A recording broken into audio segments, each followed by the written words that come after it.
ఏ ఏ విషయాల్లో పడిపోయినామో ఒకసారి ఆలోచన చేద్దాం. నీ భక్తి జీవితంలో ఎక్కడ పడిపోయినవో దానిని సరి చేసుకోవాలే కానీ అందరితో పాటు భక్తి చేస్తున్నానని, అందరితో పాటు భాషలు మాట్లాడుతున్నానని, అందరితో పాటు ప్రార్థన చేస్తున్నానని, అందరితో పాటు మందిరానికి వస్తున్నానని కానీ అలాగనే ప్రవర్తిస్తే పైనుండి చూస్తున్న యజమానుడు ఒక రోజు నిన్ను నిలదీస్తాడనే విషయాన్ని మర్చిపోవద్దు.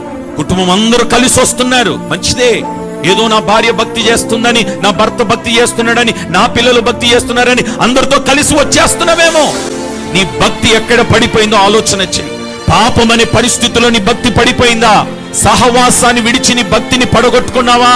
దేవుని వైపు చూడక మనుషుల వైపు చూసి నీ భక్తిని పడగొట్టుకున్నావా? సరే, ఆలోచన చేసి నీ పడిపోయిన స్థితిలో అక్కడనే నిలబడి మరలా నువ్వు దాన్ని సరి చేసుకోగలిగితే పోగొట్టుకున్న దానికంటే రెండంతలుగా నా దేవుడు మరలా నీ తిరిగి దయచేయును గాక.